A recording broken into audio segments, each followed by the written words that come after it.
Hello friends, कैसे हैं आप सब। स्वागत है आपका हमारे यूट्यूब चैनल पर। और दोस्तों, हमारा जो वैदिक काल का टॉपिक चल रहा बहुत ही महत्वपूर्ण टॉपिक है।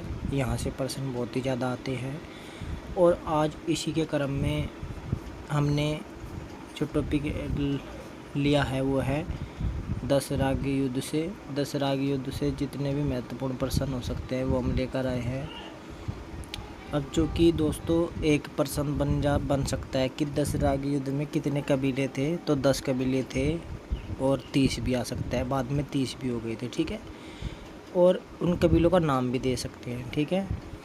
तो हम एक वीडियो लेकर आएंगे उनके नामों पर ही, छोटी सी, क्योंकि वो इसमें नहीं है, इसमें सिर्फ महत्वपूर्ण प्रश्न है, ठीक है।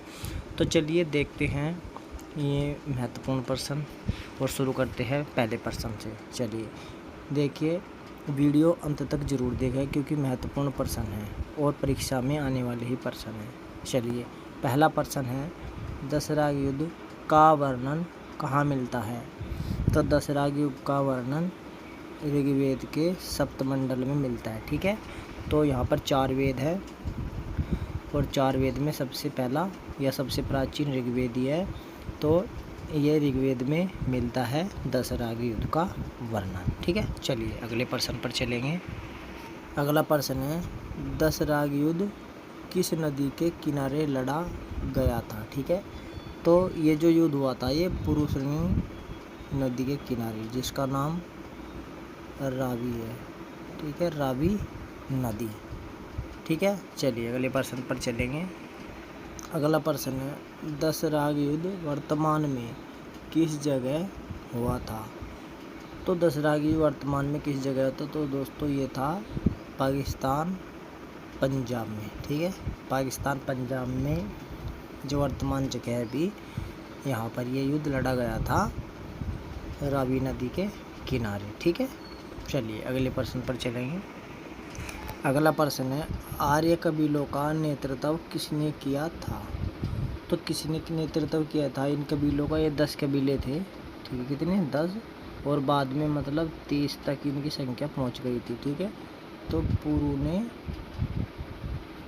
इन कबीलों का नेतृत्व किया था, ठीक है। पुरु क्या था, पुरु कबीला, ठीक है। यदु कबीला, अनु कबीला, शिव कबीला, ठीक है। तो इस तरीके से कबीलों के नाम थे, ठीक है। 4 तो यही हो गए, ठीक है। तो इस तरीके से आपको ध्यान रखना है।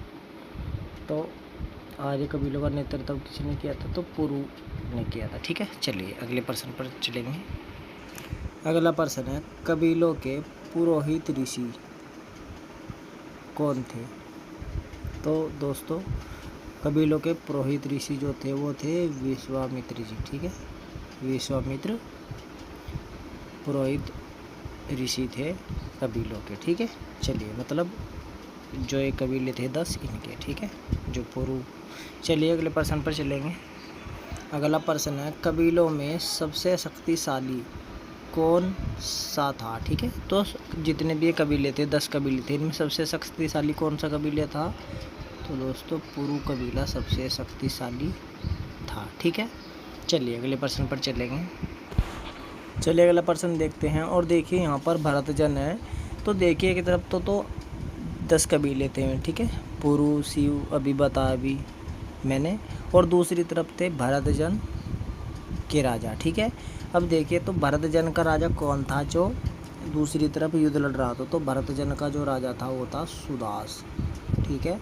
भरतजन का राजा सुदास था। चलिए अगले प्रश्न पर चलेंगे। अगला प्रश्न है, भरतजन के पुरोहित गुरु कौन थे। तो भरतजन के पुरोहित गुरु कौन थे, तो ये गुरु वशिष्ठ जी थे, ठीक है।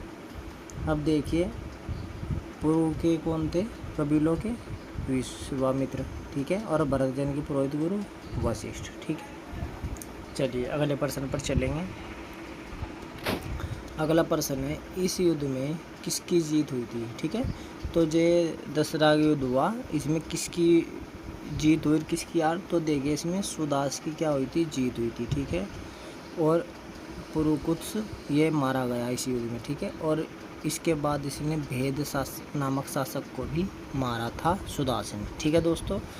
तो ये यहाँ पर इसके साथ इसीलिए ये कभी भेद आ जाए कि भेद शासक की हत्या किसी ने की, ठीक है। या किसने हराया उसको, तो सुदास ने, ठीक है। जब दशराग युद्ध जीत लिया और पुरुकुछ की हत्या हो गई, मृत्यु हो गई, उसके बाद वेद को भी इसने हराया, ठीक है। चलिए अगले प्रश्न पर चलते हैं। अगला प्रश्न है और ये अंतिम प्रश्न है इस वीडियो का। चलिए देखते हैं। ऋग्वेद के किस मंडल में दशराग युद्ध का वर्णन है, ठीक है। तो ऋग्वेद के किस मंडल में दशराग का युद्ध है, तो दोस्तों सप्तम मंडल में दशराग युद्ध का वर्णन है, ठीक है। तो दशराग युद्ध का वर्णन सप्तमंडल में है ऋग्वेद के, ठीक है। टोटल कितने मंडल है ऋग्वेद में, तो ऋग्वेद में 10 मंडल है, ठीक है दोस्तों। तो दोस्तों ये थे हमारे महत्वपूर्ण प्रश्न दशराग मंडल से संबंधित, ठीक है। और फिर मिलते हैं आपसे, तब तक के लिए धन्यवाद, नमस्कार। चलिए।